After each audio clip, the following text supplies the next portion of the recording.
नमो अनंताय नमो सिद्धाय नमो हरिया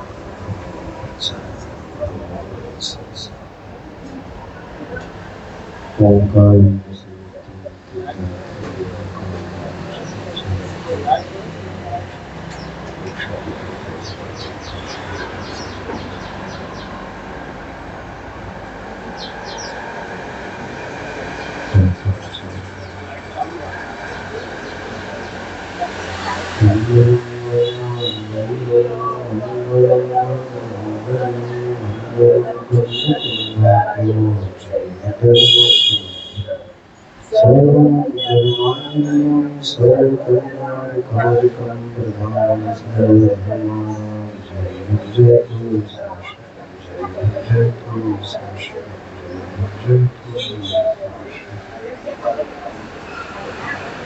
वन्दितो सर्वसिद्धि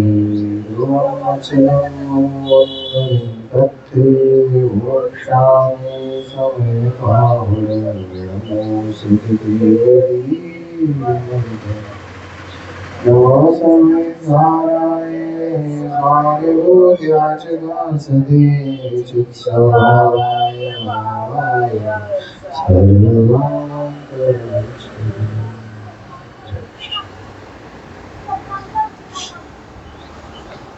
क्या बोल रहे थे गुरुदेव अभी? ज्ञान को स्वभाव अलग है और राग को स्वभाव अलग है। उनके शब्दों को बोले तो ज्ञान का स्वाद भिन्न है, यानी राग का स्वाद भिन्न है। होते एक समय पर है, परंतु ज्ञानी उन्हें भिन्न भिन्न जानता है। एक वाक्य आया था, संत को करने के भाव आते हैं परंतु भिन्न जानते हैं। तो संत को क्या करने के भाव आते हैं? संत को भी ये शुभ भाव आते हैं। जो विरक्त जीव हैं उनको भी ये शुभ भाव आते हैं, परंतु वो उन शुभ भावों को भी अपने स्वभाव से भिन्न जानते हैं। तो गुरुदेव श्री के प्रवचनों की इस प्रकार की श्रृंखला है कि प्रत्येक वाक्य में आत्मा के स्वभाव को घटा देते हैं ना।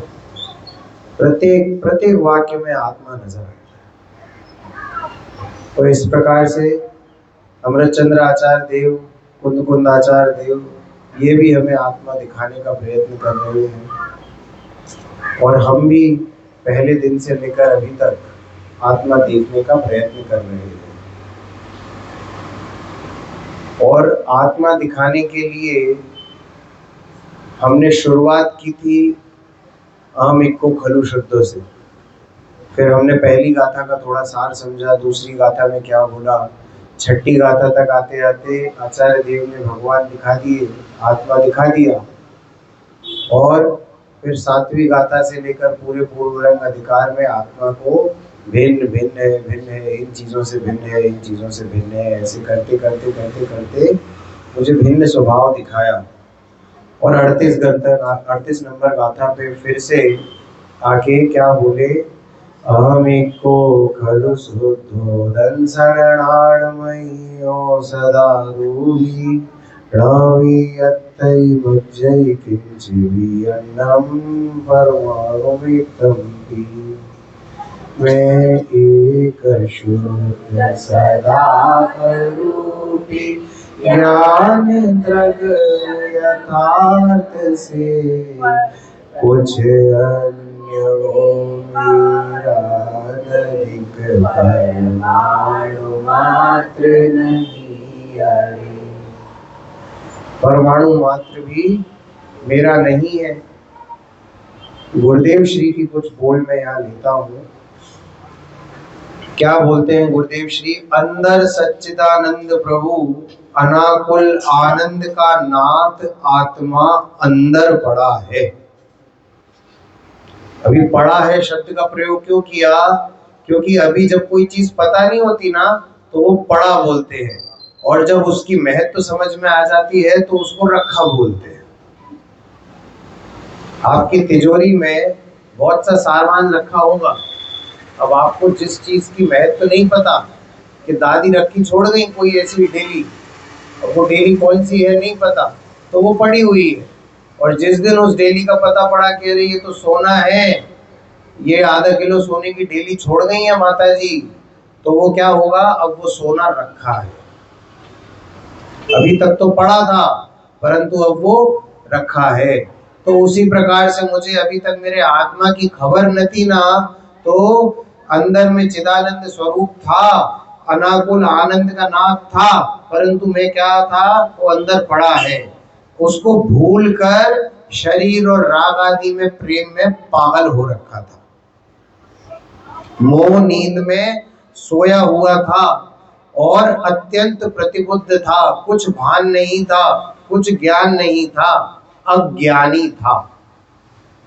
ये अज्ञानी जीव भी होते हैं। वो उदाहरण सुना होगा आप लोगों ने कि रात के अंधेरे में एक जीव समुद्र के किनारे गया और समुद्र के किनारे कुछ पत्थर पड़े थे, उन पत्थरों को उठा उठा के एक एक करके पानी में फेंकने लगा। तो जब अंत में सवेरा हुआ तो उसने हाथ में पत्थर देखा तो वो पत्थर रत्न थे। तो उसको बड़ा ही ग्लानि हुई, कह रहे ये सब रत्न थे और मैंने एक एक एक एक एक करके समंदर में फेंक दिए। तो उसी प्रकार से ये जीव की हालत हो रही है कि अज्ञान के अंधेरे में मुझे कुछ भान नहीं है। अज्ञान के अंधेरे में मुझे ये भान नहीं है कि अंदर में आनंद का नाथ प्रभु मैं हूँ और बाहर शरीर की क्रियाओं में मैं उन्मत्त हुआ जा रहा हूँ। ये पंखा बंद कर दीजिए।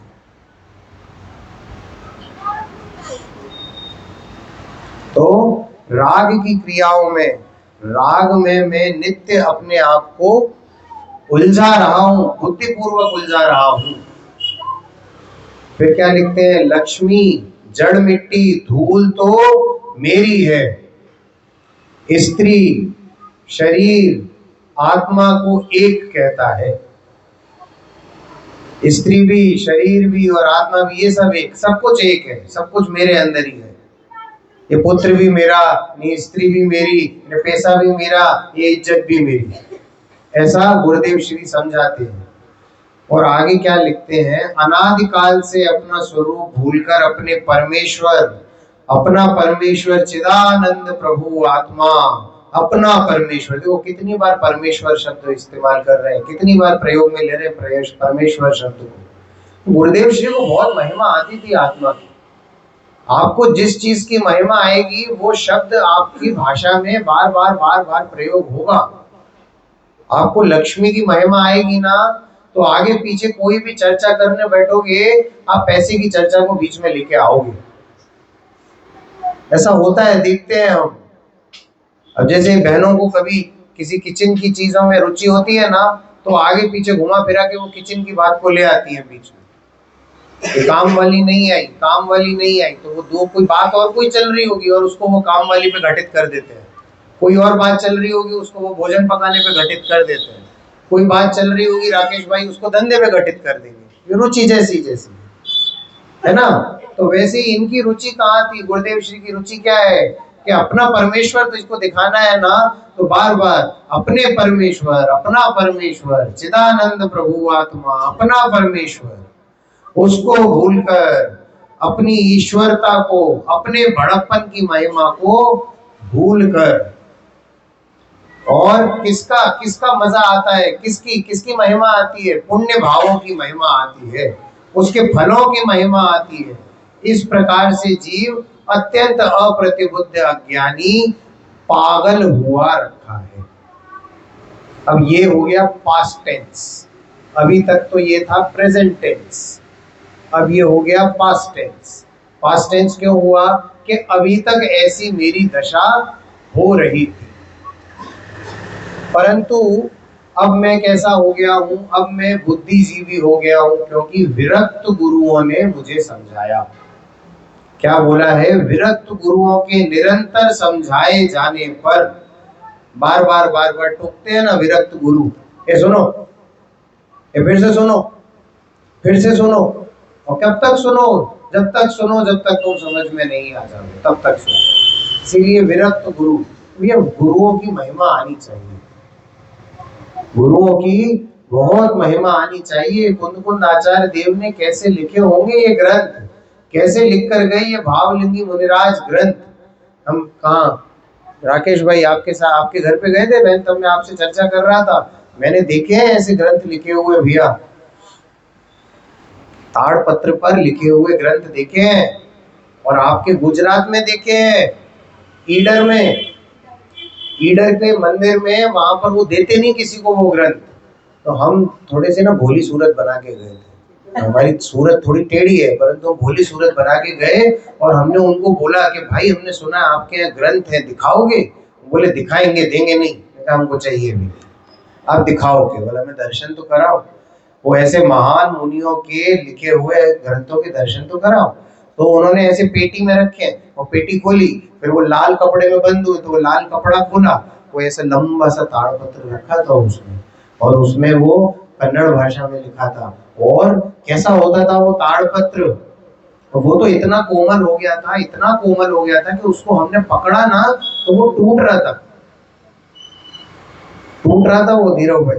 तो हमने भैया छूना बंद कर दिया उसको, मिल गया और टूट जाएगा। द्रव्य संग्रह ग्रंथ था वो जो दिखाया था उन्होंने हमको, द्रव्य संग्रह ग्रंथ की एक एक गाथा ऐसी लिखी हुई थी, आपको भाव नहीं आते। आपको क्या लगता है जिनवाणी पुरानी हो गई, नई जिनवाणी खरीद लाओ, नई जिनवाणी ऑर्डर करके लाइब्रेरी से नई जिनवाणी आ जाती है, पुरानी जिनवाणी को बांध के रख देते हो। अरे भैया बहुत महान भाव आना चाहिए, इतनी महिमा आनी चाहिए इन गुरुओं के प्रति, कितनी करुणा के भाव से ये हमारे लिए इन ग्रंथों की रचना करके गए हैं। ताड़ का पत्र होता है, ताड़ का पत्ता होता है, ऐसा लंबा लंबा पत्ता होता है और थोड़ा मोटा होता है वो पत्ता, कांटे से उसको ऐसे कुरेदते हैं तो वो उसका रस बाहर आके वो जम जाता है, और फिर वो रज से उसको ऐसे उसके ऊपर रज फेर देते हैं तो वो अक्षर उकेरते हुए अक्षर दिखने लगते हैं। तो इतनी मेहनत, अब आप सोचो कैसे लिखा जाता है। आप लिख के देखो, केवल अपना नाम ही लिख के देखो, नीरव, न लगा मैंने बड़ी की मात्रा, न र न व, उसमें ही हाथ में खून निकल आएगा। तो कितना खून निकलता होगा हाथ से, क्योंकि कांटा चुभता भी तो होगा ना हाथों में, छिल जाते होंगे हाथ लिखते लिखते। इस प्रकार से तो इन शास्त्रों की रचना हुई है। गुरुओं की महिमा आनी चाहिए भैया, बहुत महान थे ऐसे गुरु। किसी भी आचार्य के लिए केवल ऐसे नाम लेके मत बोला करो कुंद कुंद ने ऐसा कहा। अरे भैया कुंद कुंद देव ने ऐसा कहा, आचार्य देव कैसा कहते हैं, अमरचंद्र आचार्य देव ने ऐसा कहा। भैया आदर सम्मान लगाया करो अपने पिताजी के नाम के भी, तुम जी लगाते हो, नाम नहीं लेते उनका, तो थोड़ा आदर के भाव से नाम लेना चाहिए। अभी विरक्त गुरु है टोडरमल जी को, टोडरमल जी ने कैसे लिखे हैं ये शास्त्र, हाथ से लिखे जाते थे शास्त्र। आपको पता है ये मोक्ष मार्ग प्रकाशक लिखते थे, और मोक्ष मार्ग प्रकाशक लिखते के सामने भी बैठाते थे एक आदमी अपने सामने और बोलते जाते थे, खुद बोलते जा रहे हैं, वो खुद भी लिखते जा रहे हैं और सामने वाले को भी लिखवा रहे हैं। लिखवाए जाते थे पहले शास्त्र। ये प्रिंटेड फॉर्म तो बहुत बाद में आया है, बहुत बाद में आया ये प्रिंटेड की सेवा।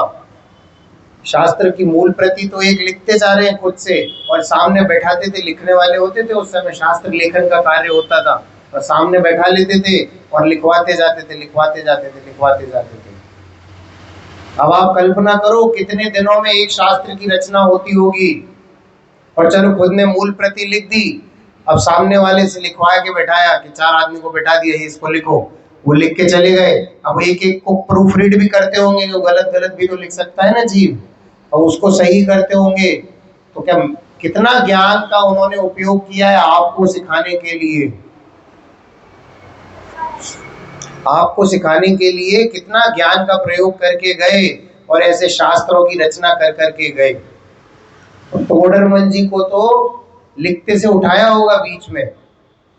अब मोक्ष मार्ग प्रकाशक का अंतिम पृष्ठ देखना, बहुरी पर छोड़ा है, बहुरी पर छोड़ा है, सेंटेंस चालू कर रहे थे कोई, और वो वाक्य चालू करते के बीच से उनको उठा लिया गया। तो इससे समझ में आता है कि वो लिख रहे होंगे जिस समय उन्हें उठाया गया होगा अपनी जगह से ना। बाबूजी बताओ, पूरी बात किए बिना उठते हो क्या आप अपनी पूरी बात करके ही उठते हो ना, तो वो भी अपना पूरा वाक्य करके उठने वाले होंगे, परंतु वाक्य पूरा नहीं हो पाया, कलम हाथ में होगी, ऐसे बैठे होंगे और उठा लिया गया होगा। और क्यों उठाया गया होगा? ये 5वें अधिकार के कारण। 5वें अधिकार में अन्य मतों का खंडन किया है उन्होंने, और पांचवें अधिकार बाहर कैसे आया? वो पांचवा अधिकार, ये जो शास्त्र लिखने वाले हैं ना, वो जैन तो होते नहीं होंगे, और धर्मों को मानने वाले होते होंगे, तो वो ये समझते होंगे ये पंडित जी ये लिख रहे हैं, ये हमारे धर्म का खंडन लिख रहे हैं, इसमें हमारे धर्म को गलत बता रहे हैं इसमें, तो वो बात बाहर जाती होगी, और बाहर फैलते फैलते फैलते फैलते इतनी फैल गई कि राजा तक पहुंच गई, और राजा पर झूठी शिकायत लगाई गई कि इन्होंने ऐसे ऐसे शिवपिंडी को खड़वाया है, और राजा क्रोध आवेश में आकर उनको पकड़ लाने का आदेश दे देते हैं। नवा अधिकार चालू हुआ था, और वो बस लेखन चल ही रहा था उसका कि उनको उठा के ले गए और हाथी के पैर के नीचे दबा दिया। आपका पैर, आपके पैर पे वो टेबल गिर गई थी तो कितनी वेदना हो रही नीरव भाई। अब आप सोचो, हाथी के पैर के नीचे दबाया जा रहा है जीवित शरीर को, उस समय तो प्राण नहीं निकले होंगे, कितनी वेदनाएं हो रही होंगी। और वो वेदना टोडरमल जी को नहीं, वो वेदना हाथी को हो रही थी कि मुझसे ये गलत काम करवाया जा रहा है। और टोडरमल जी क्या कहते हैं, देखो ऐसा होता है विरक्त गुरु का चित्त, ये ऐसे ही नहीं लिखा केवल ये विरक्त गुरु, यहाँ पर ये शास्त्र में भी विरक्त गुरु को बोल्ड लेटर किया है। क्यों? क्योंकि विरक्त गुरु का चित्त इतना सरल होता है। वो क्या बोलते हैं हाथी से कि हे गजराज तुम अपना कर्तव्य करो, मैं अपना कर्तव्य कर रहा हूं। जब मैंने अपना कर्तव्य करते वक्त नहीं डरा, तो तुम अपना कर्तव्य करते हुए क्यों डरते हो? करो जैसा करना है तुमको, तुम्हें जैसा बोला गया है वैसा करो। तो महावत अंकुश से हाथी के कान पे नोचता है लगातार, वो हाथी पैर आगे नहीं बढ़ा रहा होगा।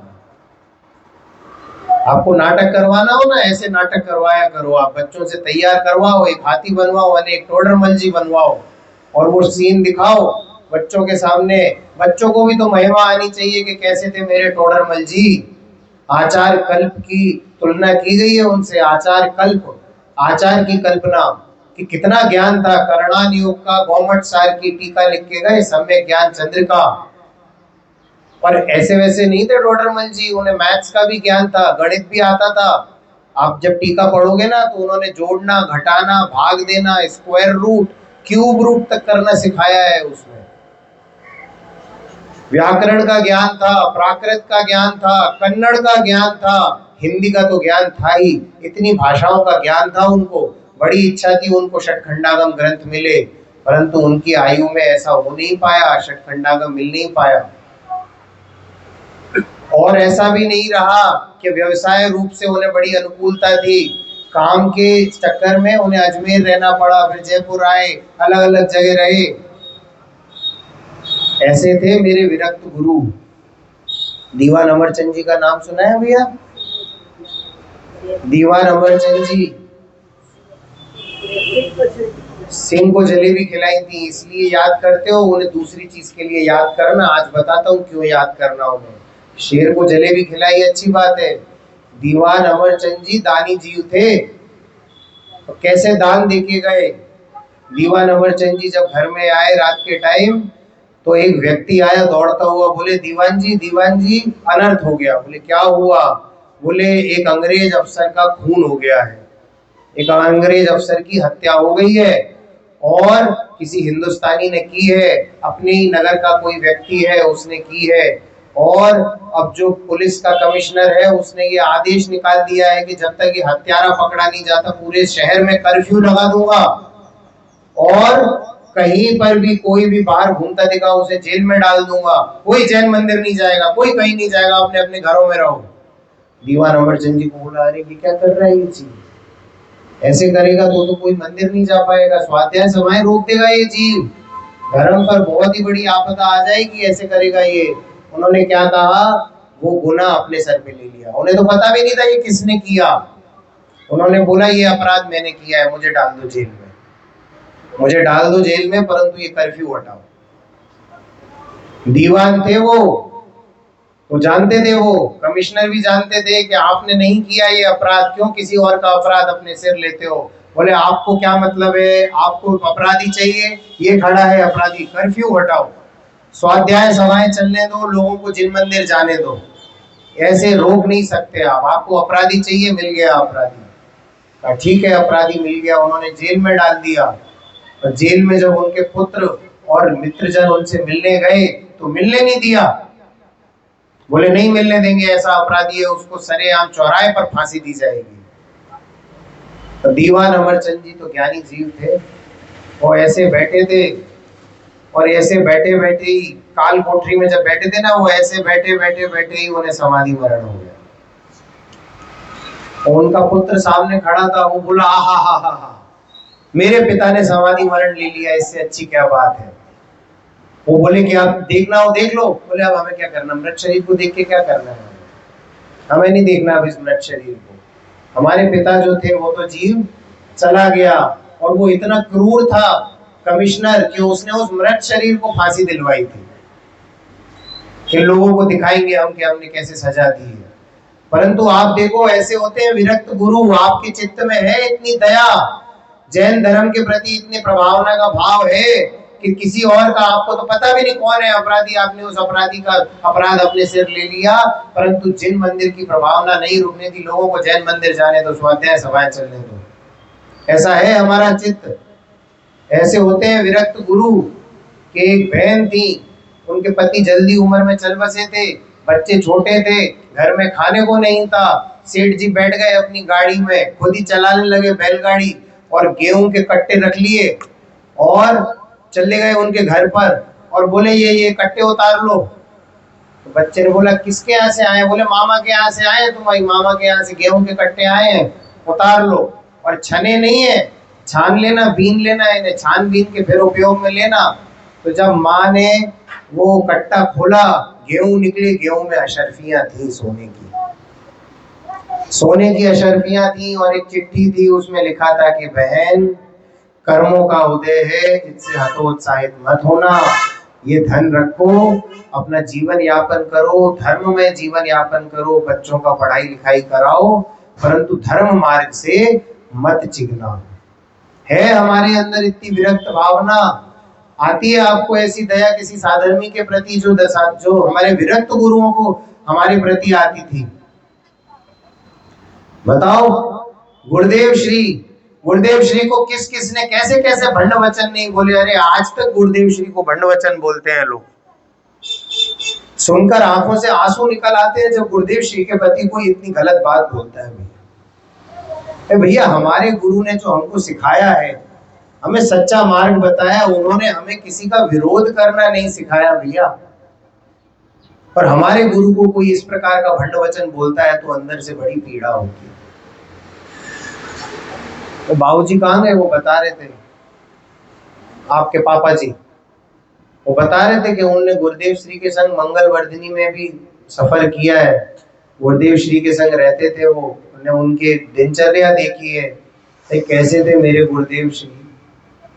अभी को गए। हाँ, अरे भैया मैं क्या कह रहा हूँ, उस तरफ हमारे ये एमपी यूपी की तरफ तो पूरा गुजरात ही गुरुदेव श्री की नगरी है, पूरा गुजरात, पूरा सौराष्ट्र गुरुदेव श्री की नगरी है। हम तो, मेरे को जब लोगों ने बोला ना, बड़े धन्यवाद दिया और बोला कि बहुत बहुत शुभकामनाएं, तुम गुरुदेव श्री के नगर में जा रहे हो। मैंने कहा मैं उमराला या सोनगढ़ नहीं जा रहा। बोले अरे हमारे लिए तो गुजराती गुरुदेव श्री है। तो ऐसे गुरुदेव श्री कितने विरक्त चित्त के जीव थे। आप प्रवचन देखते हो ना, कोई भी श्रोता हो कितने दया भाव से, कितने वात्सल्य से उत्तर देते हैं। और आजकल की सभा में तो कोई बीच में बोल पड़े ना तो ऐसे तान के देखने लगते हैं, ऐसे ऐसे हाथ दिखा देते हैं। हाथ तो मैं भी दिखाता हूँ क्योंकि विषय विषयांतर ना हो जाए, परंतु श्रोता यदि विषय के अंतर्गत प्रश्न करता था तो उसको उत्तर देते थे। और अगर विषय से हटकर भी कोई प्रश्न हो तो प्रवचन के बाद उसका समाधान करते थे। हमारे नाना जी जब मिले उनसे, तब गुरुदेव श्री भोजन के पश्चात थोड़ा टहलते थे, है ना, थोड़ा टहलते थे। तो टहलते के संग उन्होंने बोला कहाँ से आए हैं लोग, बुलाओ भैया। बोले कि साहब यूपी से आए हैं साहेब, मिलना चाहते हैं आपसे। बुलाओ कौन आया है, बुलाओ। तो जब बोले ना तो वो पूछा कहाँ से आए हो। और हिंदी तो कमजोर थी ना गुरुदेव श्री की, गुजराती में थोड़ा, गुजराती और हिंदी में पूछा कहाँ से आए हो। बताया यहाँ गांव से आए। स्वाध्याय करते हो? गुरुदेव श्री स्वाध्याय तो नहीं, स्वाध्याय किया करो। देखो विरक्त गुरु तुमसे ये नहीं पूछेगा कि तुम्हारा धंधा व्यापार क्या है, विरक्त गुरु तुमसे ये नहीं पूछेगा कि तुम्हारे घर में बीवी बच्चे कितने हैं। विरक्त गुरु तुमसे ये नहीं पूछेगा कि तुम्हारा रो हाउस है कि फ्लैट है। विरक्त गुरु तुमसे पूछेंगे स्वाध्याय करते हो, आत्मा समझ में आता है, आज का प्रवचन समझ में आया, कोई शंका हो तो पूछो। ज्ञायक भाव समझ में आता है। इतनी विरक्त चित्त से शिष्य के प्रति गुरु का वात्सल्य होता है। ऐसे होते हैं विरक्त गुरु, भैया बहुमान आना चाहिए। हम ऐसे ही नहीं मनाते गुरुदेव जयंती। गुरुदेव जयंती मनाना हमारे अंदर से, भैया हम क्या करें, हमारे उनके प्रति इतना भाव आता है। देखो, जिसको सामने देखते हैं उसके प्रति ज्यादा वात्सल्य आता है।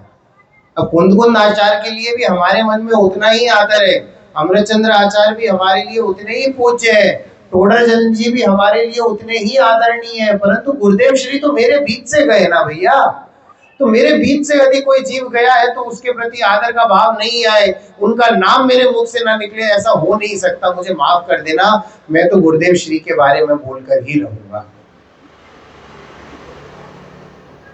उनकी वाणी सुनी तब समय सार समझ में आया, समय सार का अर्थ समझ में नहीं आता था। अरे आपको पता है आज भी मंदिरों में, पुराने मंदिर हैं, उसमें कई ऐसी अलमारी हैं, उनमें पलासनों में शास्त्र ऐसे रस्सी से बंधे हुए रखे हुए हैं, खोलते नहीं है डर के मारे। ये गुरुदेव श्री का कलेजा था। आमे काचे भी निकालो निकालो निकालो, इसमें क्या है, निकाला, पढ़ा, अरे ये तो अशरीरी था शास्त्र छे, अशेरी होने का शास्त्र है। आपको आती है इतनी करुणा ज्ञानी जीवों के प्रति? अरे ज्ञानी जीव अगर दुखी हो, आपकी समाज में कोई ज्ञानी जीव हो, बीमार हो, पैसे से असमर्थ हो, उसकी मदद करो, आजीविका बनाओ। हम नहीं बोलते कि आप खैरात बांटो, उनकी आजीविका बनाओ, ऐसा कोई धंधा व्यापार आदि करा दो ना। इतने तो हम संपन्न हैं कि दूसरे को इतने तो मदद कर सके कि भाई व्यापार करोगे, व्यापार कर लो, ये व्यापार कर लो, तुम्हारी आजीविका सज जाएगी और स्वाध्याय में चित्त लगाओ। ज्ञायक ज्ञायक ज्ञायक और मात्र ज्ञायक की धुन रहती है मेरे विरक्त गुरु के चित्त में। वैसे ही नहीं आता, निर्ग्रंथों का मार्ग हमको प्राणों से भी प्यारा है, निर्ग्रंथों का मार्ग। ये निर्ग्रंथ गुरु विरक्त गुरु हैं, मुझे समझा के चले गए मेरी बात। जब तक उनकी आयु रही उन्होंने मुझे समझाया। बाबू काका ये बता रहे हैं केवल 2 या 3 दिन ही यहाँ पर मंदिर नहीं आए, उससे पहले तो दैनिक रूप से मंदिर आते थे, स्वाध्याय चलते थे, सुबह शाम स्वाध्याय चलाते थे, दिन भर घर पे स्वाध्याय चलाते थे, दिन रात आत्मा का चिंतन, और मृदु संभाषण में भी वही कथन। बात करेंगे भी तो भी यही बात करेंगे, और अंदर में ध्यान करेंगे तो यही बात का ध्यान करेंगे। लास्ट दिन भी है, माता जी बताए।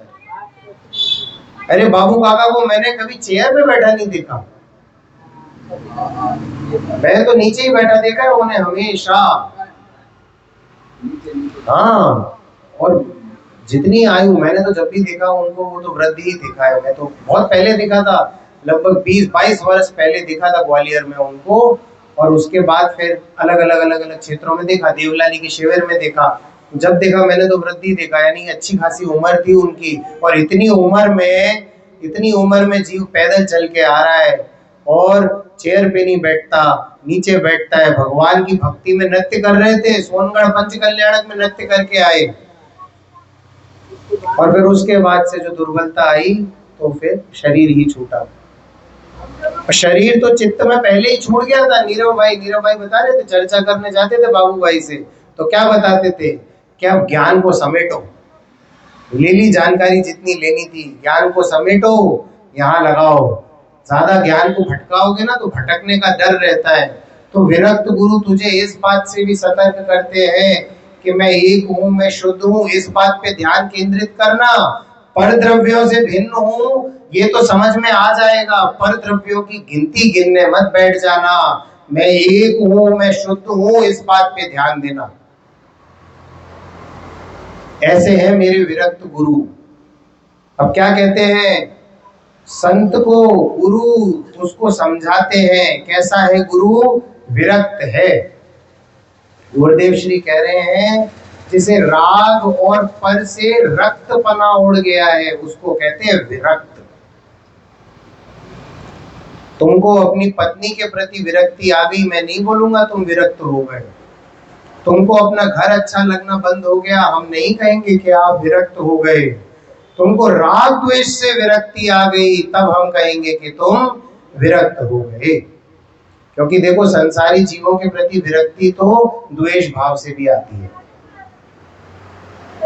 अच्छा नहीं लगता, सुहाता नहीं है मुझे ये जीव, इसको सामने से ले जाओ, मेरे हटाओ इसको मेरे सामने से, मुझे विरक्ति आ गई है इसके प्रति। अरे वो विरक्ति नहीं है, वो द्वेष भाव है। विरक्ति तो अंदर में राग द्वेष का त्याग करना है, वो है विरक्ति। ऐसे है मेरे विरक्त गुरु जिन्हें राग और पर से रक्तपना है। विरक्तपना है, रक्तपना उनका उड़ गया, ऐसा विरक्तपना है अपने आनंद कंद में जिसकी रक्तता उत्पन्न नहीं होती। मेरे आनंद कंद में ये राग की रक्तता उत्पन्न नहीं होती, मैं तो आनंद कंद हूँ। मेरी रक्ति किसमें है, मेरी रक्ति तो मुझमें है। मेरा प्रभु मुझ ही में डोले। वो विरक्त गुरु कैसे करते हैं, कैसे समझाते हैं, कैसे होते हैं वे विरक्त गुरु, जिसको शुभ यानी अशुभ राग में लीनता रक्तता छूट गई है, विरक्ति हो गई है। हमने कल बताया था आपको शुभ राग और शुभ क्रिया है ना, तो ऐसे शुभ राग से भी विरक्ति हो गई है, शुभ भावों से भी विरक्ति हो गई है, अशुभ भावों की तो बात ही क्या करें। जब आपको पता है 3 सौकड़ी कषाय वाले भावलिंगी मुनिराज जब शास्त्रों का लेखन करते होंगे तो उनके भावों में क्या भाव चलते होंगे। उनके भावों में चलता होगा कि ये लिखने वाला मैं नहीं हूँ, ये शरीर जो लिखने की क्रिया हो रही है ये शरीर की क्रिया है, ये मेरी क्रिया नहीं। और ये जो लिखने का राग भाव आ रहा है ये भाव भी मेरा नहीं। ये लिखने का जो शुभ भाव है इससे तो मुझे बंधन मिलेगा, ये भाव भी मेरा नहीं, ये लिखने का भाव मेरा नहीं, ये करुणा का भाव मेरा नहीं, मेरा तो मात्र एक ज्ञायक भाव है।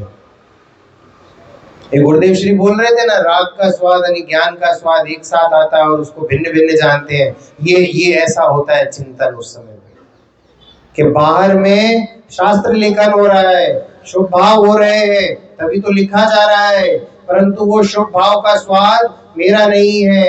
ये जो ज्ञायक का ज्ञान का भाव है वो मेरा स्वाद है, मैं उसका स्वादन करता हूँ। ज्ञानी जीव ने भिन्न भिन्न जाने छे, ऐसा बोला ना गुरुदेव श्री ने। अलग अलग जानते हैं, इन्हें राग भाव अलग और मेरा भाव अलग, स्वभाव भाव अलग, ये विभाव भाव अलग। विभाव भाव मेरो नति मारो नति और स्वभाव भाव ही मेरा है। चले इस बहाने मुस्कुरा तो देते हो, वरना आत्मा की चर्चा सुनते सुनते तो ऐसे ऐसे झपकियां आ जाती है राकेश भाई आत्मा की बात सुनते सुनते। क्यों? क्योंकि आत्मा को अपना नहीं मानता ना, खुद को आत्मा नहीं मानता ना, इसीलिए झपकी आ जाती है। दूसरे की चर्चा कब तक सुने, ठीक है ना, सुन ली तो नींद आएगी। मेरे बारे में चर्चा करो। राकेश भाई बताओ फैक्ट्री किधर है, इस तरफ है कि इस तरफ है? हाँ, फैक्ट्री में कितने एम्प्लॉय हैं बताओ, कितनी मशीनें लगी हैं? राकेश भाई देखो सीधे होकर बैठ गए।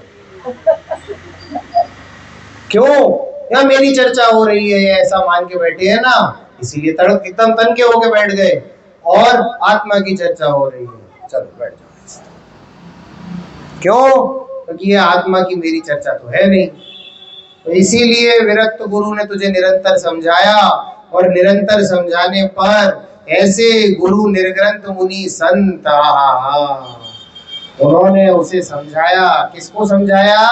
अज्ञानी को समझाया, अप्रतिबुद्ध जीव को समझाया।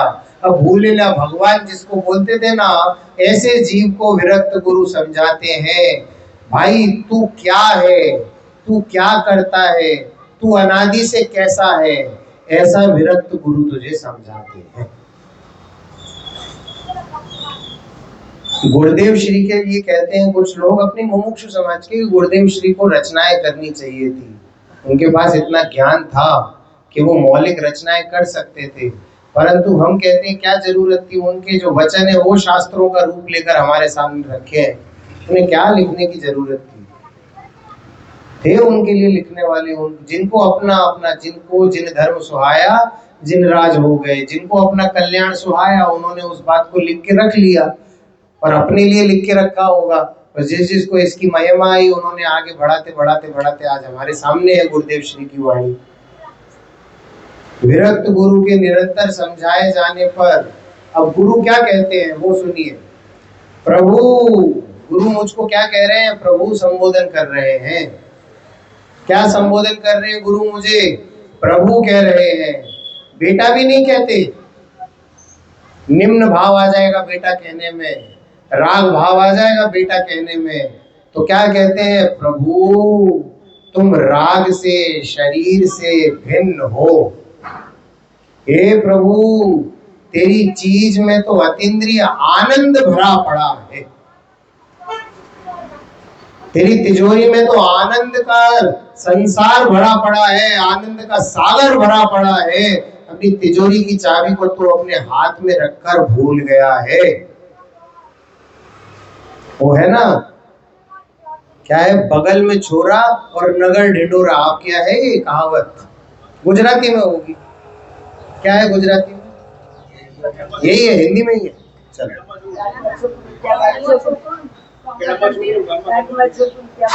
चलो ठीक है, भाव आ गया ना क्या कहना चाहते हैं। तो अब यहाँ पर बगल में रखी है आनंद की पोटली और तू संसार में ढूंढता घूमता है, और बगल में भी नहीं रखी, अंदर में रखी है आनंदनी पोटली और तू संसार में ढूंढता है। तो कहां से मिलेगी तुझे? आ रहा था ना, मृग का उदाहरण दिया था अभी गुरुदेव श्री के प्रवचन में, मृग का उदाहरण दिया और उस अज्ञानी का उदाहरण दिया जो अंधेरे में रस्सी को सर्प समझ रहा था। तो इस प्रकार से ये जीव अप्रतिबुद्ध था, अज्ञानी था, कि जिस प्रकार से हिरण कस्तूरी की खुशबू के लिए पूरे जंगल में दौड़ता है और दौड़ दौड़ के उसके प्राण निकल जाते हैं। आपको पता है हिरण क्यों दौड़ता घूमता है? वो कस्तूरी की खुशबू उसको अच्छी लगती है और वो कस्तूरी की खुशबू उसकी नाभि से आ रही होती है, परंतु उस बात को उसे वेदन नहीं होता और वो पूरे जंगल में दौड़ता दौड़ता दौड़ता अपने प्राण गंवा देता है। उसको कहते हैं मृग तृष्णा। जो मृग तृष्णा आया है ना, एक पल चैन नहीं लेता वो मृग, तो उसी प्रकार की मृग तृष्णा में ये मिथ्यात्व में डूबा हुआ जीव निरंतर संसार में सुख को ढूंढता हुआ घूमता है। जो मृग तृष्णा शब्द है वो यहां से आया, मृग के माफिक तृष्णा। और वो अज्ञानी जीव जो कुछ का कुछ समझ के बैठा हुआ है, शरीर को आत्मा समझ के बैठा हुआ है ना, उस अज्ञानी जीव को बोला कि अंधेरी में तू ये डोरी को क्या मानता है? सर्प मानता है। तो इस प्रकार के शरीर को शरीर मान और आत्मा को आत्मा मान, ऐसा अप्रतिबुद्ध जीव को विरक्त गुरु समझाते हैं कि यह रागादि दुख का बीज सब संसार का बीज है। कि जितना भी शुभ भाव का भाव, अशुभ भाव का भाव, ये सब संसार में डुबोने वाली चीज है। पत्थर की नाव बोला गया, शुभ राग को भी पत्थर की नाव बोला, क्योंकि ये शुभ राग में ही यदि तू रुका रहा तो ये पत्थर की नाव तुझे पानी में डुबो देगी। ये थोड़ा गंभीरता से थोड़ा सुनने जैसा विषय है। क्या कहते हैं? ऐसा विरक्त गुरु से निरंतर समझाए जाने पर निर्ग्रंथ गुरु, संत, आत्मज्ञानी, आत्मानुभवी। विरक्त गुरु कैसे है? संत है, आत्मज्ञानी है, आत्मानुभवी है, उन्होंने अपने आत्मा को तो समझा, और अपने आत्मा को समझने पर जब उन्हें यह भान हुआ कि जैसा मैं सुखी हूं ये जीव भी सुखी हो जावे, इसीलिए तुझे समझाने का भाव आया। उन्हें निरंतर समझाने की निवृत्ति फुर्सत उनको नहीं है। ऐसा कहते हैं कि गुरुओं को तेरे को ही समझाने की फुर्सत नहीं है कि केवल तुझे ही समझाते बैठे कि आओ गुरुदेव श्री केवल मुझे समझाओ, आओ गुरुदेव श्री केवल मुझे समझाओ। अरे हमें तुझे समझाना था, वो हमने तुझे समझा दिया। बार बार समझाने के लिए हमारे पास अवकाश नहीं। जो समझा दिया उसको समझो। परंतु फिर भी उन गुरुओं के प्रति मुझे करुणा भाव आता है और कहते हैं कि प्रभु भगवंत आत्मा तेरी चीज जो राग से मूर्त हो गई है। अब राग का तूने उस पर ऐसा प्लास्टर ऑफ पेरिस चढ़ा दिया है राग का अपनी आत्मा के ऊपर, तो वो उसको राग को हटाएगा ना तो ये आत्मा ऐसा एकदम उज्जवल आत्मा तेरे अनुभव में आ जाएगा। ये टीका में आया है कि जिस प्रकार हाथ में सोने को रखकर भूल गया था, अब वो सोना सामने आ गया है तो मुझे भान हो गया है। भान कैसे होता है? भान आप सभी लोगों ने वो दृष्टांत सुन रखा होगा। एक गरीब बच्चा था, रिक्शा चलाया करता था, है ना, और फटे पुराने कपड़े पहनता था, रूखी सूखी जैसी मिलती थी अपना पेट भर लेता था और अत्यंत दुखी होता था। जिस दिन सवारी ना मिले तो बहुत फूट फूट कर रोता था। इस प्रकार का जीव था। बापू बहुत जल्दी उम्र में गुजर गया, तो बापू को छोड़कर भी नहीं गया। तो रिक्शा चलाता हूँ, फटा पजामा पहनता हूँ, फटा कुर्ता पहनता हूँ, 2-2 रुपए में सवारी को इधर से उधर करता हूँ और अपना दिन का गुजारा करता हूँ, ऐसा वो मानता था।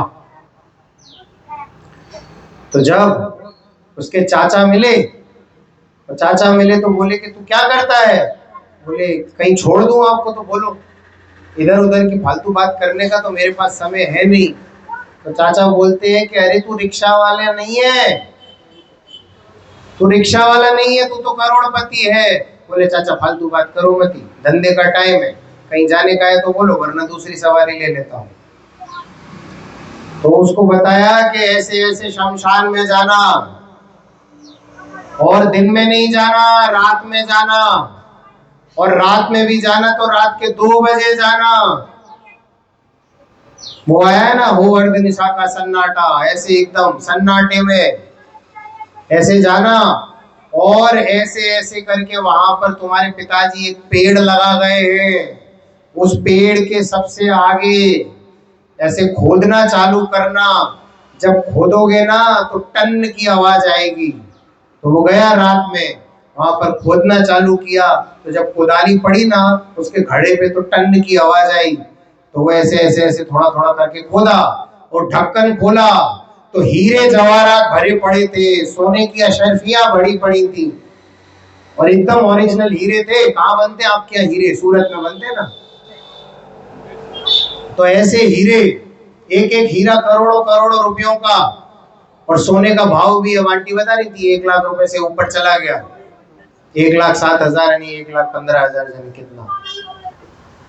तो अब वो बताओ वो कैसा हो गया? वो लड़का अपने आप को गरीब मानेगा कि करोड़पति मानेगा? करोड़पति मानेगा। लेकिन क्या किया? अभी वो समझदार है, उसने वापस उसका ढक्कन बंद कर दिया, वापस मिट्टी डाल दी, फिर आ गया घर पे सो गया। अगले दिन फिर उठा और फिर से वही फटा पजामा पहना, फटा कुर्ता पहना, वही रिक्शे पे चला गया और फिर वही 2-2 सवारी कर रहा है, 2 रुपए में 2 सवारी, 2 रुपए में 2 सवारी। परंतु बताओ चंद्रेश भाई, करोड़पति मान रहा है कि अब गरीब मान रहा है? अभी धन नहीं निकाला, क्योंकि अभी धन निकालेगा ना तो वो आ जाएंगे इनकम टैक्स वाले। आपको पता है ये गवर्नमेंट का अजीब रूल है, तुम्हारे घर से धन निकले तो गवर्नमेंट का, और चरस गांजे निकले तो वो तुम्हारा। ये समझ में नहीं आता, ये काहे का नियम है। इसलिए वो भी समझदार था, वो बोला कि अभी यहाँ पर पता पड़ गया कि धन गड़ा हुआ मिला है, सरकार ले लेगी, तो इसीलिए अभी तो एक एक करके निकालूंगा, जैसे जैसे जरूरत होगी निकालूंगा। अपने भी बनेंगे बंगले, अपने भी दौड़ेंगी गाड़ियां, और कौन सी गाड़ी होने बता रहे थे, ऑडी, मर्सिडीज, 2 करोड़ 3-3 करोड़ की गाड़ी आती है। अभी आया रिसेंट में किसी आदमी ने एक दिन में 3 रोल्स रॉय खरीदी, भारतीय मूल का जीव है वो, एक दिन में 3 रोल्स रॉय खरीदी। ऐसा हो जाएगा वो जीव इतना पैसे वाला हो गया है, परंतु अभी फटा पजामा और फटा कुर्ता पहन के अपने आप को करोड़पति अनुभव कर रहा है। तो उसी प्रकार से तू भूला हुआ था, शरीर में अपने आप को शरीर मानता था। अब तुझे विरक्त गुरु ने समझाया, विरक्त गुरु के समझाने पर अब तुझे ये भान हो गया कि मैं तो ऐसा प्रभु हूँ, मैं तो जीव हूँ, मैं तो ज्ञायक हूँ, मैं तो एक हूँ, मैं तो शुद्ध हूँ, मैं तो पर द्रव्यों से भिन्न एक आत्म तत्व हूँ, ज्ञायक भाव में रहने वाला था और ज्ञायक भाव ही हूँ। ऐसी प्रभुता आ गई। तो अब कहाँ अंतर आया? पहले भी ग्रे शर्ट पहनी थी राकेश भाई, अभी भी ग्रे शर्ट पहनी हुई है, पहले भी सफेद पैंट पहनी हुई थी, अभी भी सफेद पैंट पहनी हुई है, परंतु अब अपने आप को प्रभु मानता हूं, अब अपने आप को राकेश भाई मेहता नहीं मानता। मानने का ही फेर है। और क्या फेर है बताओ? आपके घर में कोई पुरानी एफडी पिताजी छोड़ गए और वो एफडी दब गई कहीं, और वो ऑटो रिन्यूअल होते होते होते होते होते होते खूब बढ़ गई, और वो कभी कभी दबे कुछ कागजों में मिली, बोली ये तो एफडी है, पता कर भैया कितने की है। वो देख कर आए तो पता पड़ा कि अरे इसकी वैल्यू तो 50 लाख है। तो तत्क्षण आप उस 50 लाख का अपने आप को मालिक मानने लगते हो, तत्क्षण। उसी समय जैसे ही उस बच्चे ने बोला ना पापा एफडी तो जिंदा छे, बोले जिंदा छे तो हूँ करोड़पति छे, उसी समय आप अपने आप को उसका प्रभु मानने लगते हो, अपने आप को उसका स्वामी मानने लगते हो। तो इसी समय जब तुझे विरक्त गुरु ने समझाया तो अब मेरा ज्ञान नेत्र खुल गया और अपने आप को मैं क्या मानने लगा? मैं एक हूँ, मैं शुद्ध हूँ, मैं पर द्रव्य से सदा के लिए भिन्न हूँ। गुरुदेव श्री का लेते हैं थोड़ा सा, क्या लिखते हैं? निरंतर समझाए जाने पर एक बार भी हमने कान में डाल दिया प्रभु तू ज्ञायक स्वभाव है ने। क्या बोलते हैं गुरुदेव श्री? तू ज्ञायक स्वभाव है ने। मैं आपसे बोलूं तुम झील हो ना, तुम हाथ हिलाते हो, हाँ मैं झील हूं। तो वैसे ही मेरे कान में बोला तू गायक स्वभाव है ने, तो सर हिलना चाहिए, हाँ मैं तो गायक स्वभाव हूं। ऐसे बातचीत करते हैं आपसे आचार्य श्री, गुरुदेव श्री आपसे बात कर रहे हैं, क्या कह रहे हैं? तू ज्ञायक स्वभाव है ने, नाथ है ने, तू शुद्ध है ने, तू ध्रुव है ने, पवित्रता का पिंड है ने। कितनी सारी अलंकार दे दी आपको उन्होंने। शुद्ध है, ध्रुव है, पवित्रता का पिंड है, ज्ञायक स्वभाव है, नाथ है। इतनी तारीफ तो तुम्हारे पिताजी ने तुम्हारी नहीं की जितनी तारीफ गुरुदेव श्री तुम्हारी करते हैं, जितनी तारीफ आचार्य श्री मेरी करते हैं। हम बोलते हैं कि नहीं मेरा बच्चा ऐसा है, मेरा बच्चा ऐसा है। आप लोग बोलते हैं मारो डिकरो सारो छे, बोलते हैं कि नहीं मेरा बच्चा सबसे अच्छा, बाकी का बच्चा मुझे नहीं पता बट मेरा बच्चा सबसे अच्छा। तो उसी प्रकार से मुझे तुम्हारे बारे में नहीं पता पर मेरा आत्मा सबसे अच्छा, मैं सबसे अच्छा, मैं इस संसार में सबसे अच्छा हूँ, मैं तो ज्ञायक हूँ और मुझे तुमसे कोई मतलब नहीं। तुम अपने आप को रागी मानो, तुम अपने आप को द्वेषी मानो, मुझे उससे कोई मतलब नहीं। मैं तो नाथ हूँ, मैं तो शुद्ध हूँ, मैं तो ध्रुव हूँ, पवित्रता का पिंड हूँ। इस प्रकार का भान गुरुदेव श्री बताते हैं। और क्या कहते हैं?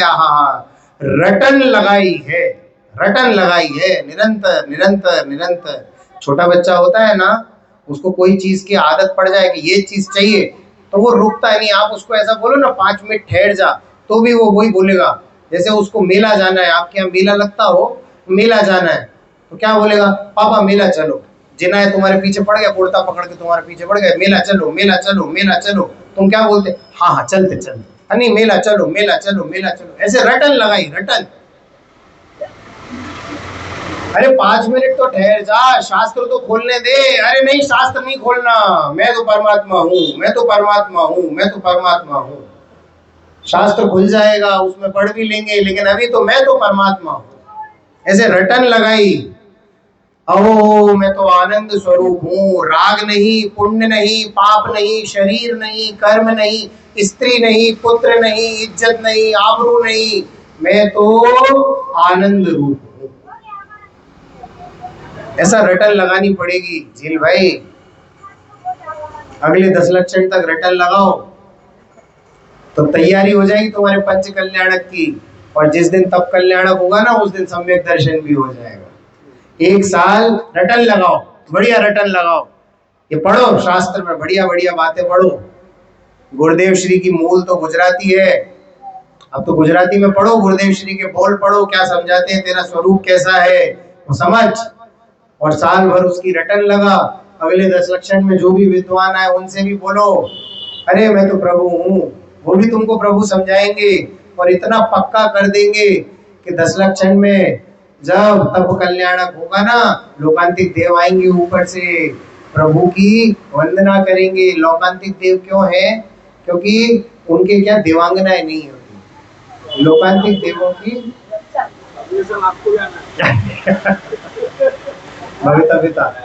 भवितव्यता अधीन है, अभी नहीं पता कुछ। हाँ, तो लोकांतिक देव आएंगे और लोकांतिक देवों की देवांगनाएं नहीं होती, इसीलिए उनको ब्रह्मचारी मानते हैं।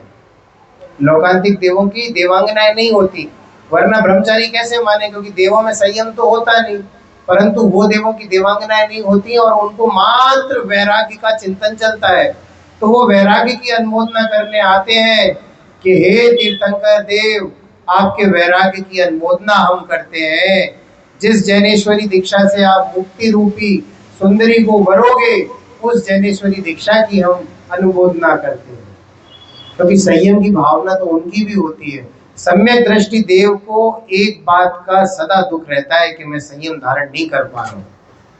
इस बात का दुख उनको हमेशा रहता है कि मैं संयम धारण कब करूंगा, कब ये देव पर्याय पूरी होगी, मैं मानव पर्याय धारण करूंगा और इस मानव पर्याय में मुनि दृष्टि धारण करके संयम धारण करूंगा, उत्तम त्याग, उत्तम आकिंचन, उत्तम ब्रह्मचर्य स्वभाव को ध्याऊंगा और एक दिन मोक्ष जाऊंगा। ऐसी ललक लगी रहती है।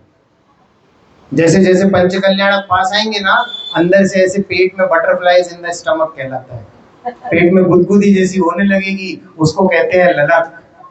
कब आवेगा वो समय जब हमारा मंदिर बन के तैयार हो जाएगा, उसमें भगवान आएंगे, हम भगवान की भक्ति करेंगे, अपना स्वभाव समझेंगे और सम्यक दर्शन प्राप्त करेंगे।